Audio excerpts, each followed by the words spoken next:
नमस्कार दोस्तों, स्वागत है आप सभी का आप ही के अपने YouTube चैनल कुचामन मैथ्स गुरु में। मैं गजानन जहांगीर। दोस्तों, अभी जो हमारा सेशन चल रहा है वो चल रहा है कंप्यूटर की जनरेशन पार्ट सेकंड। इससे पहले हमने कंप्यूटर की जनरेशन पार्ट फर्स्ट अपलोड कर दिया है। यदि अभी तक आपने वो वीडियो नहीं देखा है तो प्लीज़ सबसे पहले वो वीडियो देखें। उसका लिंक मैंने डिस्क्रिप्शन बॉक्स में डाल दिया है। तो सेशन स्टार्ट करने से पहले आप सभी से रिक्वेस्ट कि यदि अभी तक आपने मेरे इस YouTube चैनल को सब्सक्राइब नहीं किया तो चैनल को सब्सक्राइब करें, बेल आइकन को दबाना ना भूलें ताकि जो भी मैं वीडियो अपलोड करूं उसका नोटिफिकेशन आप तक पहुंचे। तो बिना बकवास करते हैं सेशन स्टार्ट दोस्तों। तो आज हम पढ़ने वाले हैं कंप्यूटर की पीढ़ी सेकंड जनरेशन के बारे में बात कर रहे हैं कि जो कंप्यूटर की सेकंड जनरेशन थी। तो सबसे पहला क्वेश्चन तो यही बनता है कि सेकंड जनरेशन आई कब। तो मैं दोस्तों आपको इतना बता दूं, सन 1955 से लेके सन 1964 के बीच में जो कंप्यूटर की पीढ़ी चलती थी वो आपकी कौन सी पीढ़ी में आती है? द्वितीय पीढ़ी में आती है, सेकंड जनरेशन में आती है। ठीक है, तो पहला क्वेश्चन आपको यही बनता है कि दूसरी पीढ़ी कब आई। तो सन 1955 से सन 1964 के बीच में जो पीढ़ी आती है वो पीढ़ी आपकी कौन सी है दोस्तों? वो द्वितीय पीढ़ी या दूसरी पीढ़ी है। ठीक है, तो यही चीज मैंने यहाँ मेंशन कर रखी है कि प्रथम पीढ़ी कब आई। सन 1955 से लेकर सन 1964 के बीच में जो पीढ़ी कंप्यूटर की जनरेशन चलती थी उस जनरेशन को हमने क्या नाम दिया दोस्तों? सेकंड जनरेशन या दूसरी पीढ़ी। बात करते हैं प्रोसेसर की। तो अगर मैं प्रोसेसर की बात करूं तो दूसरी पीढ़ी में प्रोसेसर का कार्य ट्रांजिस्टर करता था। दूसरी पीढ़ी में प्रोसेसर का काम कौन करता था? अगर मैं आपसे यही पूछूं दोस्तों कि पहली पीढ़ी में जो प्रोसेसर का काम करता था वो था आपका वैक्यूम ट्यूब। तो वैक्यूम ट्यूब को रिप्लेस क्यों किया? तो आपको पता है कि हमने वहां कमी पड़ी थी और वो सबसे मोटी पहली पीढ़ी में जो कमी थी वो थी वैक्यूम ट्यूब, क्योंकि उससे लाइट कंजप्शन यानी कि लाइट का जो खपत है वो बहुत ज़्यादा होती थी। उसको रखने के लिए बहुत बड़ा एरिया चाहिए। ठीक है, तो वो टेक्नोलॉजी एज ए काफ़ी पुरानी भी हो चुकी थी और कंप्यूटर का आकार देखें उस टेक्नोलॉजी में तो काफ़ी बड़ा था। तो अब की बार जो सेकंड जनरेशन है तो उस चीज को रिमूव करके यानी कि जो वैक्यूम ट्यूब है आपकी उसको रिमूव करके क्या ले आते हैं? ट्रांजिस्टर ले आते हैं, जिससे कंप्यूटर का आकार क्या हो जाता है? छोटा हो जाता है और आपका जो पावर कंजप्शन है यानी कि जो बिजली का जो खर्चा है वो भी क्या हो जाता है? कम हो जाता है।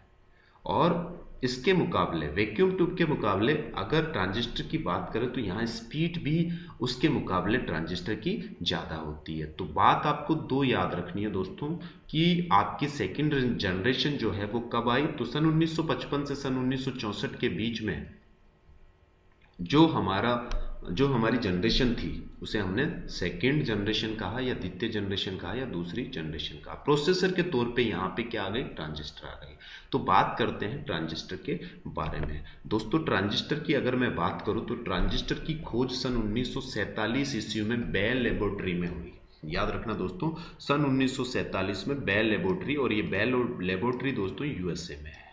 ठीक है, अमेरिका में है, इसकी खोज हुई।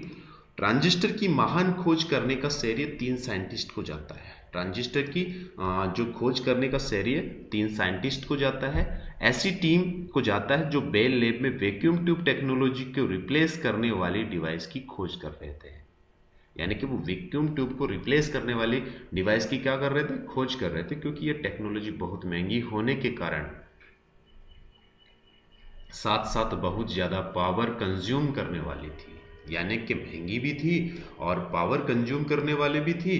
तो ऐसे में टीम ने ट्रांजिस्टर का आविष्कार कर डाला और ऐसे महत्वपूर्ण खोज करने वाले साइंटिस्ट जो आपके थे वो पहले बंदे थे विलियम सांकले, दूसरे बंदे थे आपके जॉन वार्डिन और तीसरे बंदे थे वोल्टर बिटेन। तो तीनों ने मिलकर किसकी खोज की?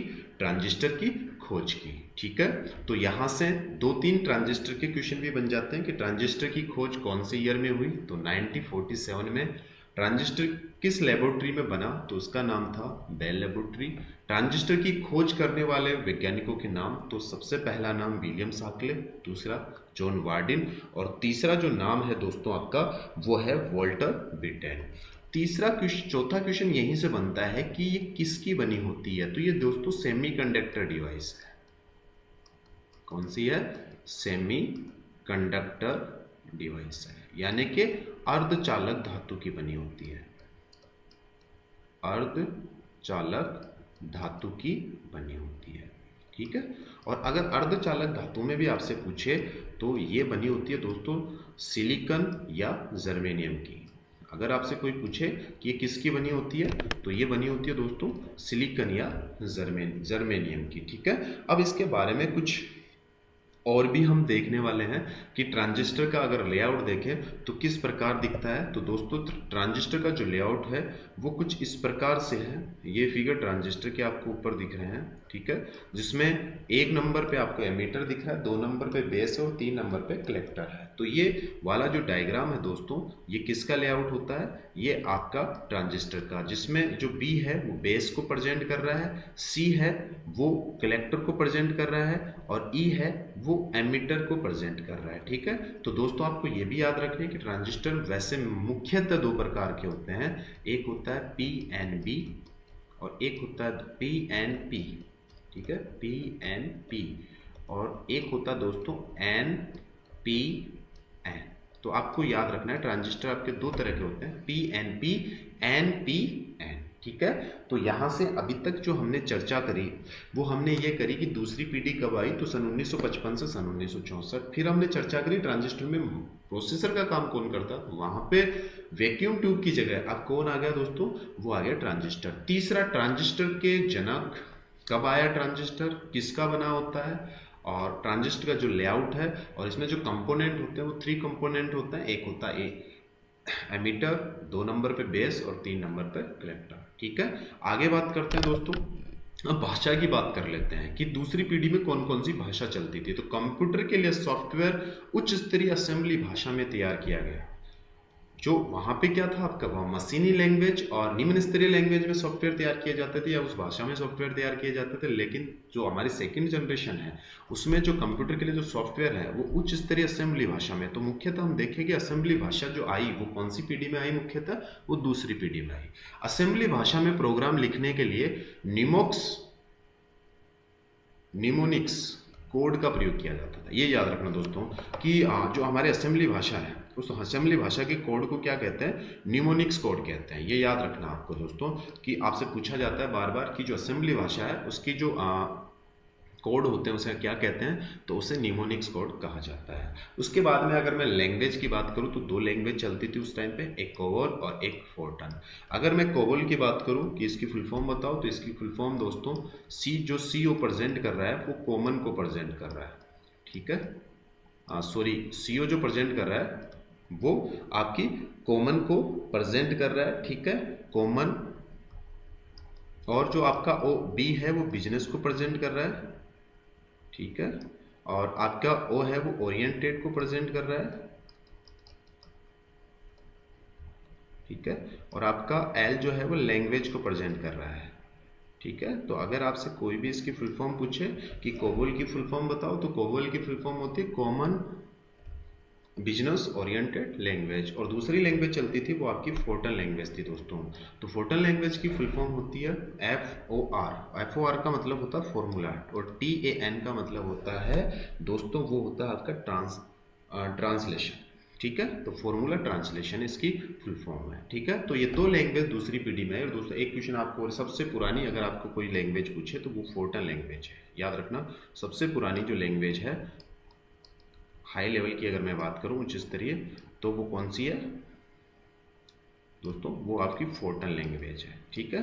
तो ये भी आपको याद रखना है। तो 2 चीजें यहाँ पे है कि कोबोल की फुल फॉर्म बताओ तो कोबोल की फुल फॉर्म होती है कॉमन बिजनेस ओरिएंटेड लैंग्वेज, और फोर्टन की अगर आपसे फुल फॉर्म पूछे तो फॉर्मूला ट्रांसलेशन, ठीक है।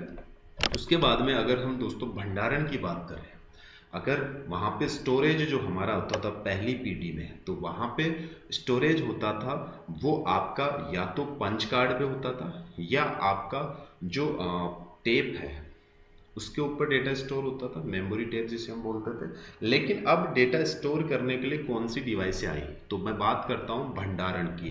तो डेटा तथा सॉफ्टवेयर भंडारण के लिए मेमोरी के रूप में चुंबकीय भंडारण उपकरण यानी कि चुंबकीय डिवाइस आ गई, जिसमें मैग्नेटिक टेप तथा मैग्नेटिक डिस्क आदि का प्रयोग प्रारंभ हुआ। यानी कि दूसरी पीढ़ी में जो आपकी मैग्नेटिक डिस्क है या मैग्नेटिक मेमोरी है उसका विकास जो हुआ वो किस पीढ़ी में हुआ?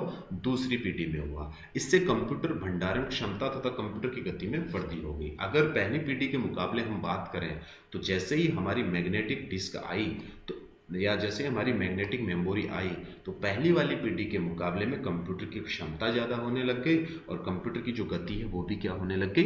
तेज हो गई। तो पहली पीढ़ी में क्या था दोस्तों?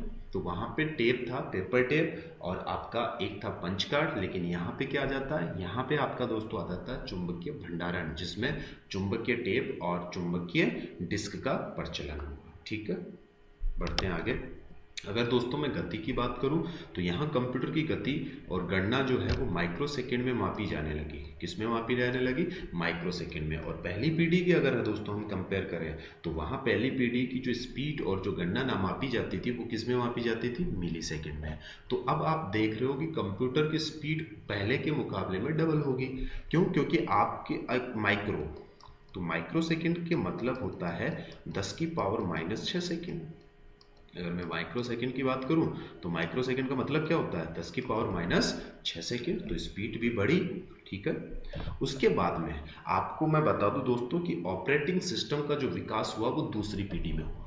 अगर मैं ऑपरेटिंग सिस्टम की बात करूं तो ऑपरेटिंग सिस्टम का जो विकास हुआ वो कौन सी पीढ़ी में हुआ? दूसरी पीढ़ी में। और कौन सा ऑपरेटिंग सिस्टम चलने लगा दूसरी पीढ़ी में? तो वो था दोस्तों बेच ऑपरेटिंग सिस्टम।